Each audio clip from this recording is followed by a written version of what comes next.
है, मैं पूरे गांव का धन्यवाद करता हूँ।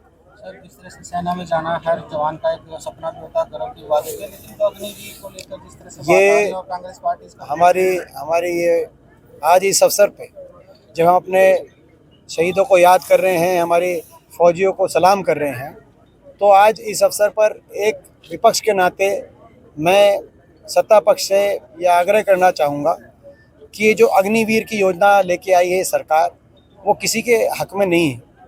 ये योजना किसके कहने से बनी? क्योंकि ना तो फौज में कोई कमी थी, ये तो वही फौज है जिसने 75 साल से देश के तिरंगे को ऊंचा रखा। चाहे 71 में पाकिस्तान के 2 टुकड़े करने की बात हो तो इसी फौज ने किया, चाहे कारगिल के समय पाकिस्तान का शीश झुकाने की बात हो तो इसी फौज ने किया। तो हमारे फौज में कोई कमी नहीं थी, तो फौज की तरफ से कोई मांग भी नहीं थी। फौज के अब जो जनरल रिटायर हुए हैं वो कह रहे हैं कि हमारी कोई मांग नहीं थी कि अग्निवीर योजना लाए।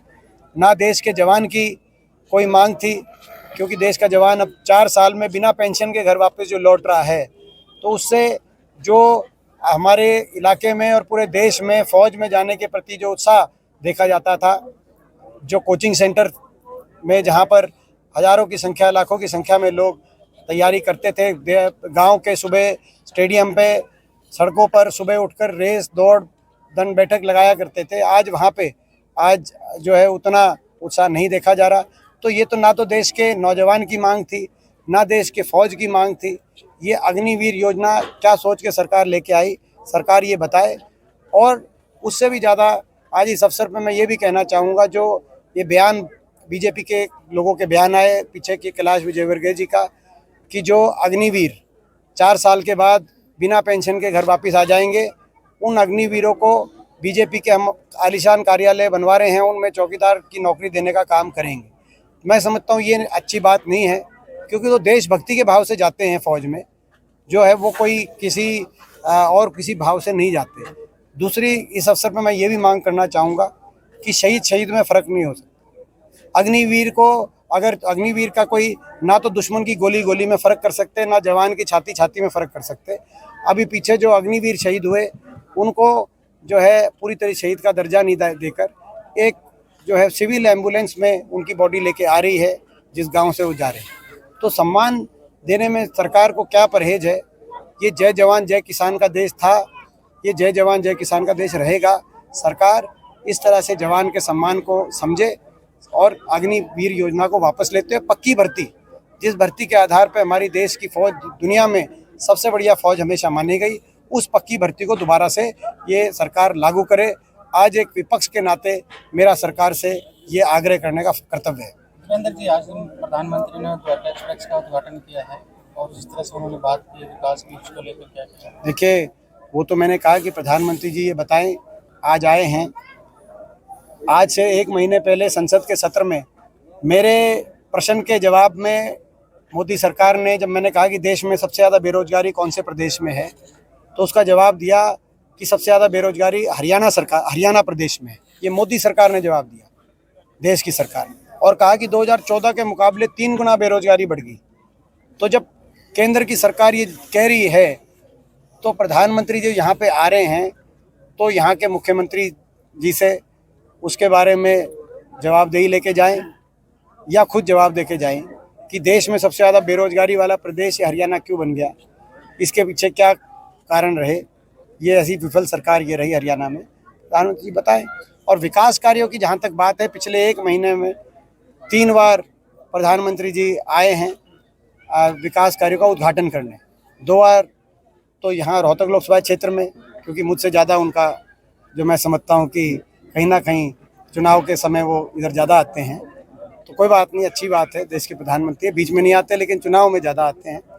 जो मैं मगर मानता हूँ कि तीनों उद्घाटन जो उन्होंने करे, वो ये सोचना चाहिए, आत्ममंथन करे, वो तीनों ऐसी परियोजनाएं थी जिनका हमारी सरकार के समय, जिनको मैंने मंजूरी दिलाकर हमारी सरकार के समय हुड्डा साहब ने उनका शिलान्यास किया था।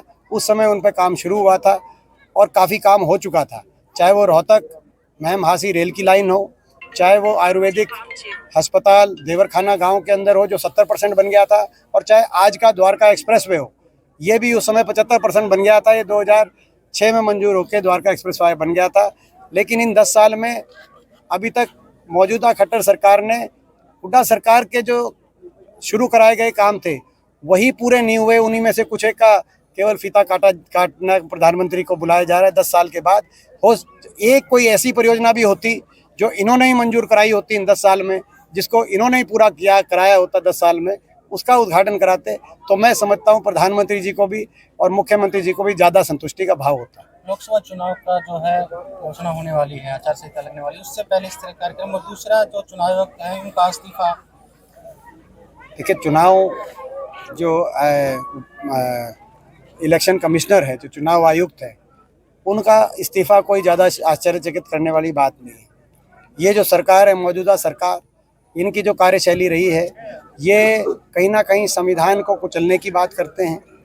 कल इनके एक सांसद का बयान आया, अनंत हेगड़े जी का, कि लोकसभा के सांसद के हम 400 पार का नारा इसीलिए दे रहे हैं कि संविधान को ख़त्म करेंगे इसके बाद। कहीं ये लोकतंत्र को का गला घोटने का काम करते हैं। मैंने तो इन लोकतंत्र का ये कैसे गला घोटते हैं, मैंने तो पिछले 2019 के लोकसभा के चुनाव में देख लिया था उसका नज़ारा। लेकिन देशवासियों ने भी वो नज़ारा चंडीगढ़ के मेयर के चुनाव में जो उनकी गिनती करते हुए देख ही लिया होगा। आप लोगों ने भी, मीडिया ने भी देख लिया होगा। मैंने तो खैर 19 के चुनाव में ही देख लिया था। तो ये लोकतंत्र को मैं समझता हूँ कहीं कमज़ोर करने का, गला घोटने का काम करते हैं, तो कहीं संविधान को तोड़ने की बात करते हैं। तो ये आज जो है चुनाव आयुक्त दिल्ली में इस्तीफा दे रहे हैं चुनाव के समय, देश को इससे बहुत कुछ समझ जाना चाहिए। सर, एक आखिरी सवाल, जिस तरह से अब बीजेपी ने कैंडिडेटों की लिस्ट जारी की है, कुछ मौजूदा सांसद हैं उनकी टिकट काटी जा रही है, तो भगदड़ सी मच गई है। तो हिसार के जो सांसद हैं हरियाणा से, उन्होंने कांग्रेस ज्वाइन कर ली बीजेपी छोड़ के, तो वो कह रहे हैं कि जिस तरह से कोई फर्क नहीं पड़ेगा, क्या कांग्रेस में जाने से उनको कोई फर्क नहीं। तो मैं समझता हूँ कि बीजेपी में तो कोई जो है, मैं समझता हूँ कि किसी पंचायत का कोई मेंबर भी ज्वाइन कर जाए तो अगले दिन इश्तिहार अखबारों में बड़े बड़े आ जाते हैं।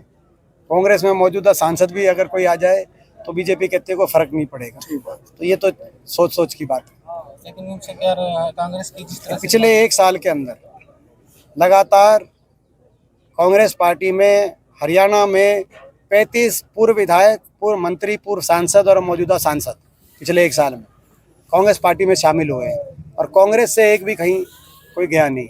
सारे भाजपा, ज़्यादातर इनमें से ज़्यादातर भाजपा के हैं, कुछ एक जजपा के हैं। तो सारे कांग्रेस पार्टी में जो शामिल हुए हैं, ये आपको बताता है कि हरियाणा वाला आने वाला समय कांग्रेस का है। हरियाणा के लोगों ने परिवर्तन का मन बना लिया है। नहीं तो इतने राजनीतिक लोग हरियाणा कोने कोने से, इतने पूर्व विधायक, पूर्व मंत्री, पूर्व सांसद और मौजूदा सांसद एक ही पार्टी में लाइन लगा के शामिल नहीं हो रहे होते। तो एक अभी मैनिफेस्टो को लेकर कांग्रेस के जो हाईकमान की बैठक थी, उसको लेकर क्या है? वो आज बैठक हुई है, तो आज वही जानकारी देंगे जिनकी बैठक।